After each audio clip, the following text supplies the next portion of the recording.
Now this is a much awaited, much hyped, and actually much celebrated phone, the Nexus 5X. Tell me a little bit about this beauty. Yes, so as you all know, the Nexus 6 last year left a bit of a hole in a lot of people's hearts, mine included, because the Nexus 5 before it was really probably, and to this day, the best Nexus. And so the 6 was too big for a lot of people, too bulky, and the 5X here, as you know, there's also a 6P, is a return to form. It is essentially the replacement for the 5.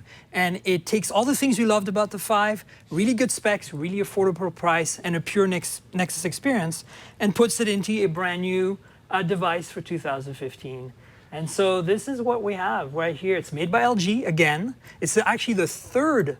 Let me see, 1, 2, 3. Yeah, the third phone made by LG for Nexus line. It's the first time a manufacturer has done more than 2 devices for the Nexus line. And I have to say, that 6, I mean, it wasn't a bad phone, but a lot of people didn't think it deserved the name Nexus. Nexus is really supposed to push the envelope. It's supposed to be sort of the gold standard for that generation of phones. Do you think the 5X actually does that? I think the 5X lives up to the expectations people have. It does cut some corners compared to the 6P. The 6P, it really is the flagship. But the one thing that I like about this phone in particular is that it doesn't cut too many corners and that the camera is exactly identical to the 6P. So one of the areas that Google made a big fuss during the announcement was, camera performance. And so we're going to talk about that. Both have fingerprint readers, so there's a lot of commonality. Both have like dual speakers, et cetera, et cetera. So let's focus on the specifics about this phone. Yeah, right? give me some spec candy. So someone's thinking about a phone. What are the things that wow you? The first thing you're looking at here is that you're looking at a 1080p 5.2-inch IPS panel, right? Versus 5.7 AMOLED Quad HD on the 6P. So, this is about the same display that was on the 5. The 5 was a 5-inch display, this is 5.2. So just a little bigger. And if you put them side by side, it is a touch bigger, but it has that great feel in hand that we really loved about the 5. Okay. Inside is a Snapdragon 808. Same thing as in the G4. 6 cores, really fast, one of the state-of-the-art processors. In comparison, the 6P has an 810, which is even faster and has 8 cores. Okay. Right? 2 gigs of RAM, that might be a disappointment for some because 3 gigs on the 6P, and a lot of phones are coming out with 3, some with 4, like the OnePlus 2. So this is perhaps an area where there's been a bit of a kind of a reduction, maybe a cutting of corners, but you don't really feel it in everyday use. I mean, it's super snappy. There's really no issue here. Multitasking is great. So I really don't think that the processor choice and RAM choice are an issue. You've got a choice of 16 or 32 gigabytes of built-in storage. No micro SD though, typical Nexus, right? And then in the back, as I said, is a camera that is actually kind of an interesting beast. It's a 12.3 megapixel. Oh. And it's got very large pixels, 1.55 micron. That's better than most phones today. So remember the Ultra Pixel on the HTC phones had these 2 micron pixels? Right. This is the same idea. And so in order to catch really good, lots of light, you have these large pixels. And f/2.0 aperture, you can also see specs on the front camera here, 5 megapixel, 5 f/2.0 aperture, and also large pixels on the front. But the back has, as you can see, if you can bring it back, Brian, laser autofocus, just like the G4, which is also on the 6P, and a dual LED flash. But one of the big missing things on both these phones this year is OIS. They removed OIS, and I'll tell you what, their reasoning is the pixels are very large, it performs really well, we can save some cost, but I think it's disappointing. I can understand on the 5X, but on the 6P, I think they should have left the OIS, and it would really be killer. So their reasoning is because the pixels are so large, you're not going to get the blur that would require OIS. Correct. But it seems like a weird feature to take out once you've had it. Right, and I'll show you some pictures in a second. Another thing to keep in mind, both have this fingerprint reader in the back, and I'll show you how fast it is. By the way, Jason Howell really loves that Let me lock the phone, and here you go. So I'll do it again, lock, and you'll see my finger here. There. So that's fast. Very, very fast. Fast read. I got both my index fingers memorized. The best thing about have it in the back versus the front is that you pull it out of your pocket, you know, you literally can unlock it before it's even, look, it's unlocked. Right, so you can basically you unlock it as you're pulling it out As of you're your pulling pocket. it out, which is fantastic. Nice design. Another thing is you notice dual speakers here, but that's a bit of a cheat.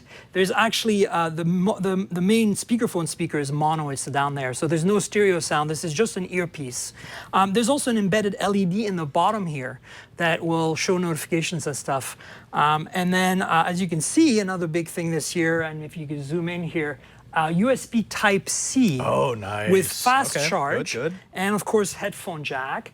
On the right-hand side here, you have a volume rocker and power lock key. Another thing that's cool is if you double tap the power lock key, I'll show you real quick, you instantly get in the camera no matter what's going on. It's very fast. And that's actually quick, and I like that focus speed. And then continuing along here, you've got nothing really on the top. You have a Nano Sim Slot right here. This has all the bands for all the carriers in the US. Remember, this will work with Verizon and Sprint as well. So this is very exciting. And since it's a Nexus device, it's not locked to a carrier. You buy it, you bring the carrier you want. So, you know, the rest of it is running, of course, you know, Android M, right?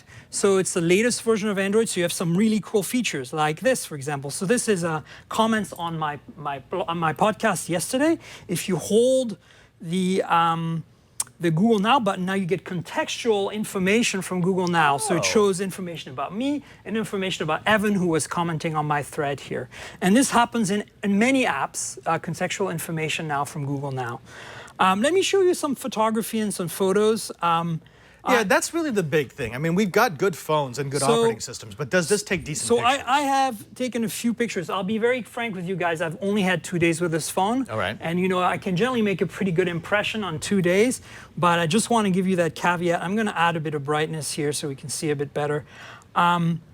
We optimize the brightness for the camera. So this is a macro shot. These flowers about an inch around across, That's and as you can see, did a very good job. This is pretty great. Nice depth of field because f/2.0, you get this shallow and creaminess in the background.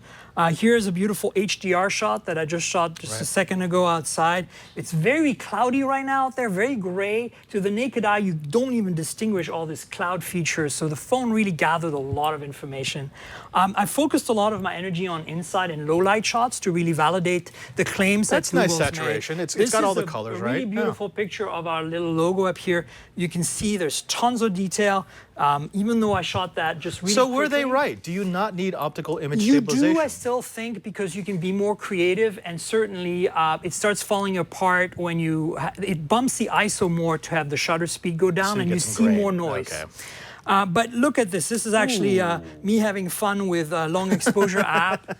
Looks like an infrared shot, so ignore that. But here's a typical, you know, night shot, and you can, as you can see, pretty solid, right? I mean, it's not G4 or Galaxy S6 or Note 5 level, but it's pretty great.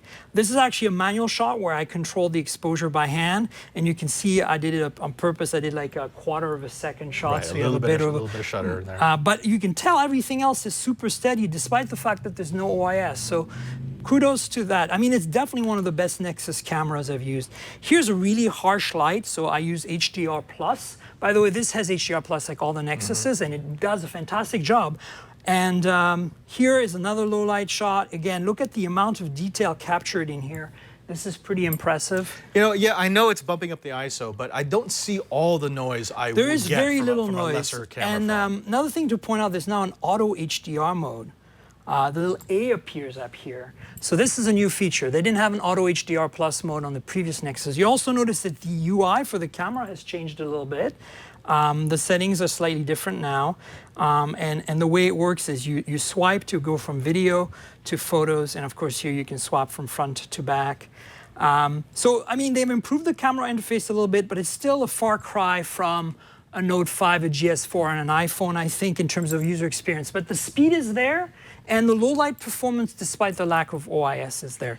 So I really think you can't go wrong. $379 for 16 gigs, I wouldn't buy that because you can't expand the storage. $429 for 32 gigs, I'd consider that one. Okay, well, so Myriam, wait, before we get to that verdict, give me the pros and the cons. So if someone is looking for this phone, what are the things that you think he or she will like? So the pros, it's the Nexus, right? That comes with a payload of awesomeness. The awesomeness is you're going to get all the latest upgrades and security updates and upgrades of OSs. You're going to get, of course, Marshmallow pre-installed, the latest version of Android. You're going to get, you know, a pure Android device completely free of carrier crap and branding, which is fantastic. You get this on all Nexuses. That to me is a major pro. The other pro is that it's affordable again. It's in the $379 to $429 range for the price. I have to give the camera kudos despite the lack of OIS. The cons are, fake stereo speakers. No wireless charging. Qi is gone from both Nexus devices this year, but you do have Quick Charge 3 on USB-C. Another con for this particular phone is that it does not come with a USB Type-A to Type-C cable in the box. So that's something you're So you have the charger only, and if you want to plug into your computer, transfer some files or do some debugging, you need to actually buy a cable. On the Nexus 6P, it comes bundled with. So keep that in mind. They're not going to get away with us living this one through. We don't like it at all. And then,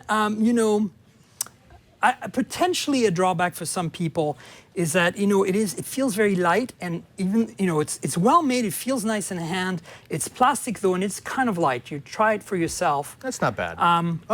It is really quite light. Yeah. And so some people like that heft and that quality. I like a little bit of heft. And so honestly, there's one thing I want to say before I give my verdict of buy, don't buy, or try, and it's that there's a fly in the ointment here. When it was announced and I got to see it 2 weeks ago, awesome, bonus, right? 6P is even better.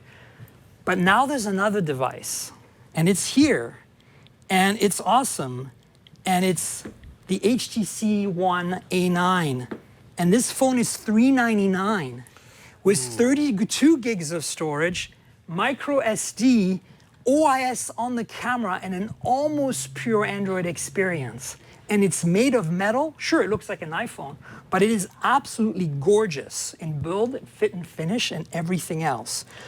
So the question becomes, do you want to spend the same kind of money on a phone that doesn't have expanded storage, no OIS, and is made of plastic? This is really changing a lot of the assumptions we were making about the Nexus 5X when it was announced. Okay, so wait. Let's take this ointment. You got to give us a verdict then. Yes. You can't hedge this. So we'll review this very soon on the show. It's an absolute buy. Okay, like there's no doubt that it's a buy, right? I mean, it is a Nexus. It is a good Nexus. It's a replacement for the 5. But honestly, if it was my money, I would buy the A9, right? But there are some caveats. The A9 might not get updates quite as fast, et cetera, et cetera. But honestly, it's good. It's a good solid phone. If you're really a Nexus fan, though, I say do yourself a favor, spend an extra $100 and get the 6P. Okay. It's just so much better. Well, there you have it. If you are a Nexus fan, this 5X is definitely worth it. If not, if you're okay with not getting the updates as quickly as a Nexus, you may need to wait for Myriam's review of the new HTC. That's Myriam Joire. Of course, we love having her here on Before You Buy. She is our phone guru. Now, can you tell people where they can find you? I mean, of course, all about Android. You're often a guest. You're often on Before You Buy. But you do things outside of the Twit network. As hard as it is to believe, where can they go? Of course. So most people will find me on my blog and my podcast. Tankgirl is my handle online, TNKGRL. Like the comic book, drop the handles. The vowels, sorry. And tankgirl.com. I just do podcasts there from time to time, reviews of devices I don't review here. And then, of course, on Twitter, it's tankgirl as well. You can follow me there for announcements and news.